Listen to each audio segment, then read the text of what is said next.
Hello everyone, welcome to another video. Today's video is related to groundwater, and in this video we will know what is groundwater, what are the types of groundwater, and what are the consequences of groundwater withdrawal.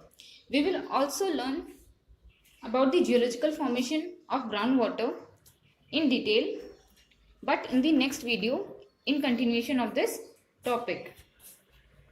So let's start today's topic. First, we will know that what is groundwater.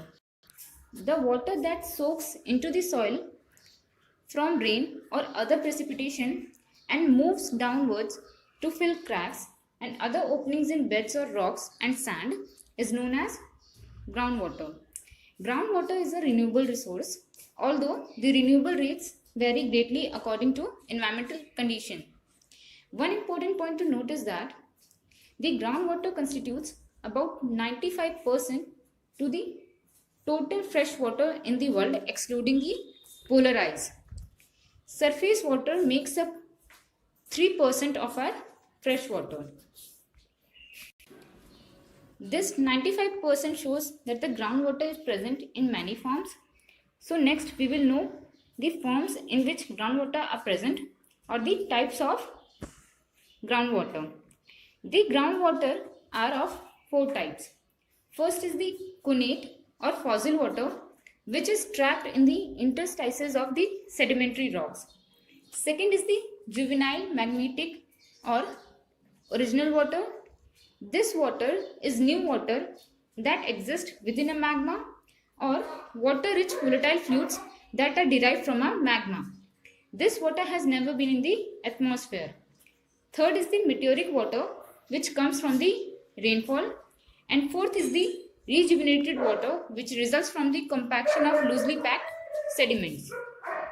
We can understand it more clearly by seeing this figure. Connate water is found in the sedimentary rocks. The juvenile or magmatic water is present and derived from the magma. The meteoric water comes from the rainfall, and the rejuvenated water results from the compaction of loosely packed sediments. Now we will know about the zones of groundwater. Groundwater zones can be divided into two parts.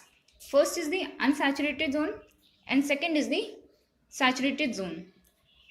In unsaturated zone, soil and rock voids are partially filled with air and partially filled with water, and this can be further divided into three zones. First is the soil water zone, second is the vadose water zone, and third is the capillary zone. This soil water zone provides the water to the plants and is therefore subjected to the transpiration and evaporation. The water table separates both the zones, and the water below the water table is known as groundwater. Next, we will know the consequences of groundwater withdrawal. First is the lowering of water table. Second is ground subsidence, that is the collapse of land from lack of structure support from the water that is being depleted. Third is the decaying of water quality, and fourth is the interruption in the natural water cycle by putting disproportionately more water into the sea. Fifth is the salt water intrusion. Let's know what is salt water intrusion. The movement of saline water into fresh water aquifers can lead to groundwater quality decaying, including drinking water sources and other consequences. This saltwater intrusion can naturally occur in coastal aquifers owing to the hydraulic connection between groundwater and seawater, because the saline water has a higher mineral content than fresh water. It is denser and has a higher water pressure.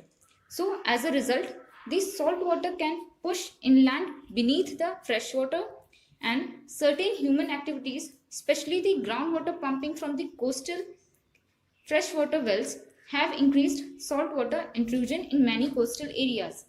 The water extraction drops the level of fresh groundwater, reducing its water pressure and allowing salt water to flow further inland. You can see this and understand this by this figure also. Next is the geological formation of groundwater.